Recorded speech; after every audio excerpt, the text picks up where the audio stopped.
Treatment করে ওখান থেকে আসছে। ও দেখাইছে ওর পিঠে পিটাইছে, এখানে হাত এখানে পিটাইছে, এগুলো দেখাইছে ওখানে ইয়া করে গেঞ্জিগুলো দেখাইছে।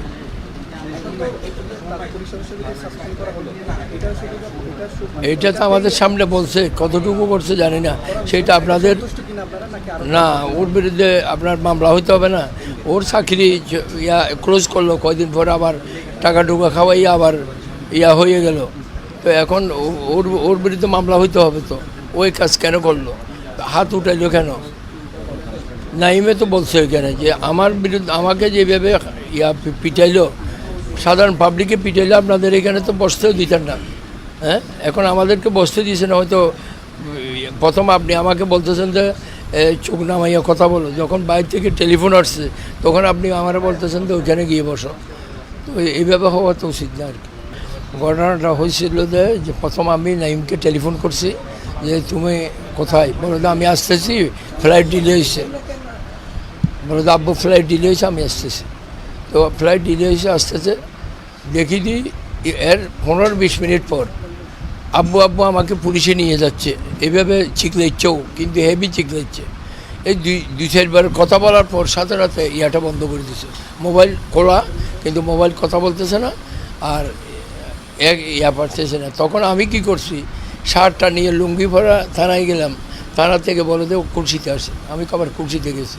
কুলসিতে ডিউটি অফিসারকে বলতেছি যে এই ব্যাপার, আমার ছেলে নাইম, ওকে কে এখানে আসছে, আমি নাইমের আব্বু, আমি সাবেক ওয়ার্ড কাউন্সিলর, এবং ও অনেকক্ষণ কথা বলতেছেন আমার সাথে।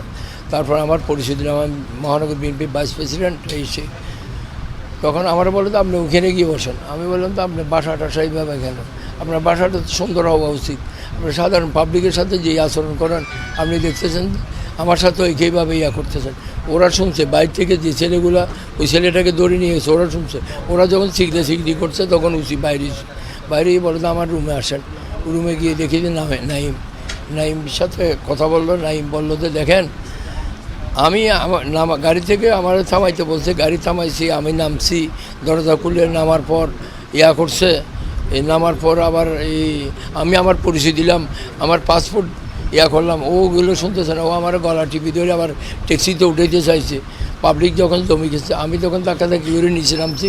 পাবলিক চিনতে পারছে। পাবলিক যখন আমার ওকে ঘেরাও করছে, ও তখন থানার গাড়িতে করে আমাকে থানায় নিয়ে আসছে।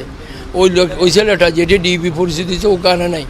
ওকে পাবলিক বলছে যে তুমি কে, বলো তো আমি ডিবি হলে কার্ড দেখো। কার্ড যখন দেখে না, ওরা থানায় নিয়ে গেছে। তো এখন বলছে যে ওকে গ্রেপ্তার করছে, এদেরকে সাসপেন্ড করছে।